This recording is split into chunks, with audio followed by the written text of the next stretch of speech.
You found it. Your home for the best content on your favorite team, the Fighting Tigers of LSU. Do us a favor, subscribe to the channel, leave your comments below, and be sure to smash that like button.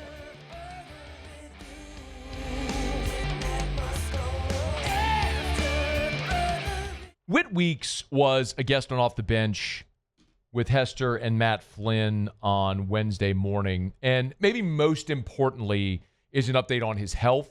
And play number 2, please, Muse. Here was the latest. I mean, me personally, coming off of injury, we just got cleared last week. So my first workout back with the team was this past Monday.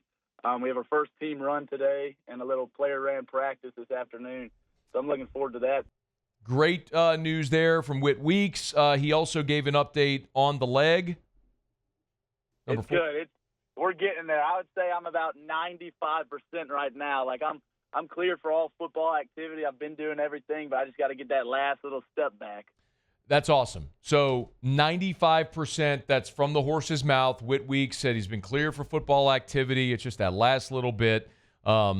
And thank goodness that wasn't worse than what it was. We all saw the injury in the bowl game. And, you know, the way that the foot was turned, you fear the worst. But all accounts, it was a clean break and was able to get back from it. Whit was out there during spring, and it was good to see him out there. But being on the field is going to be paramount. And, you know, we looked at LSU all spring. And I think it's so important to remember context of not only what was there, but what wasn't there in spring. And I'm guilty of this, and I think we all are, because it's always interesting to see the shiny new toy. And you go out there, just like every year in fall camp, the first time we go out there, and if you've listened or watched, you've heard me say this over the years, I always go out there that first practice in fall camp, and I'm looking for the freshmen. And it's because it's these guys that you hear about for a year, 2 years throughout their recruitment. There's so much conversation that builds around them. And then it's the first time you get to see them in the purple and gold up against a college roster. And what does it look like? And sometimes you can just tell when dudes are different. I've gone through that for years. Like Patrick Peterson, the first day was just different. And sometimes it works and sometimes it doesn't. Like there was a kid from West Monroe named Shamari Clemens. I don't know if that name resonates for anybody, but the first day looking at Shamari Clemens wearing 17, I was like, who is that predator out there? It's incredible. Now, his career never really manifested at LSU, but sometimes you just go out there and you look and it's like, oh my, Trey'Dez Green is that guy. And it's very clearly translated. But sometimes in so doing, we forget what's out there. Like Garrett Nussmeier, who's the leading returning passer in all of college football. I didn't spend a lot of time watching Nuss this year in spring because that wasn't interesting. What was interesting is, all right, let me see Braylon Moore.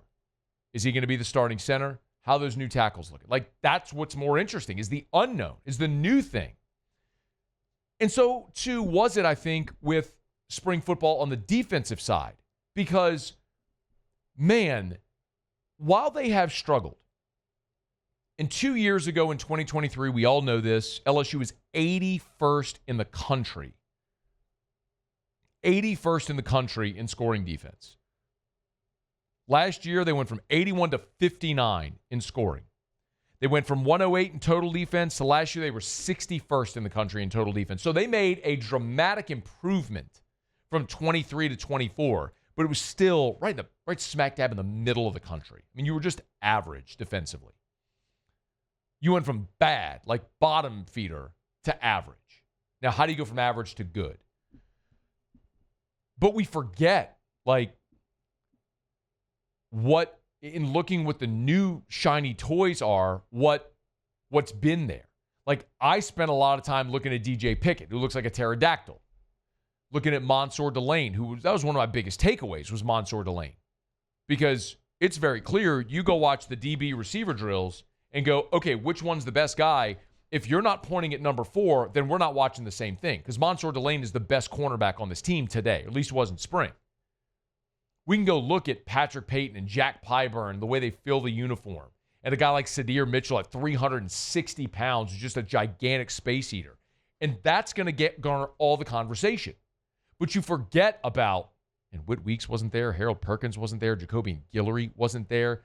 Like, that's 3 starters that weren't there in spring to reinforce what we saw. And Whit Weeks didn't participate in spring, but he had a front row seat for the whole thing, and this was his takeaway. I'm more excited for this football season than I've ever been. I mean, I think our defense is going to be special this year. I mean, the dudes that we brought in on the transfer portal, they're all dogs. And, you know, getting to step back and watch from the sidelines this spring, I think that our defense this spring was better than we were last season, and you're missing me and Harold out there. So it's a promising sight to see. I mean, Harold Perkins is going to be your starter at the star position, which finally, again, as it's worth reaffirming this conversation, we're going to see Harold Perkins in his natural spot, like in his natural habitat, out in space where he belongs.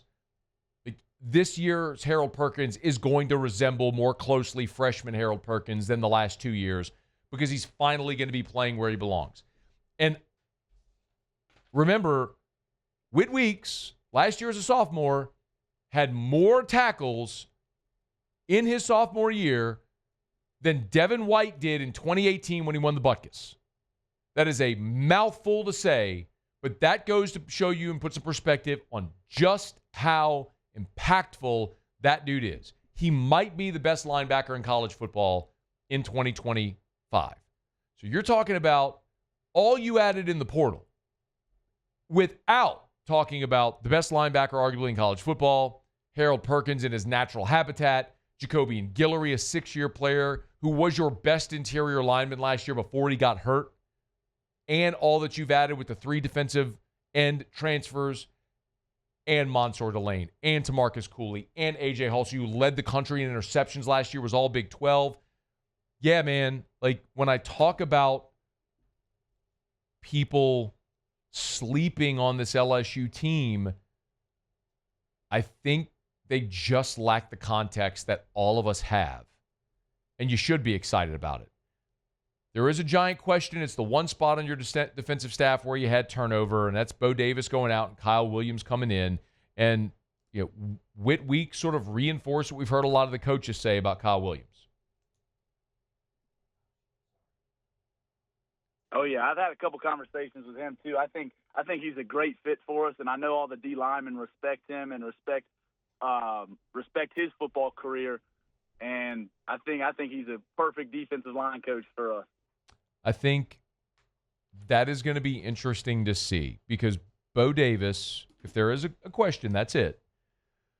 Because Bo Davis, even after losing Jacoby Guillory, and having to move Shand inside and Paez to a zero technique and having to ask Ahmad Bro to play a lot as a freshman,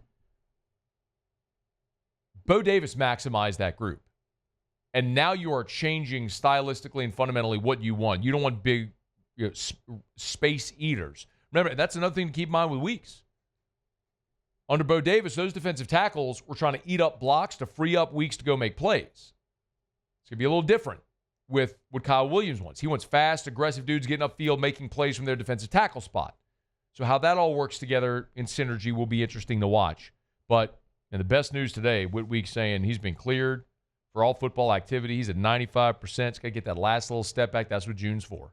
June is a time of year where there's no coaching on the field with the coaches, and these dudes are with the strength staff all June long to get physically ready for fall camp. June's getting ready for fall camp. Fall camp's getting you ready for the season. And we're just about there.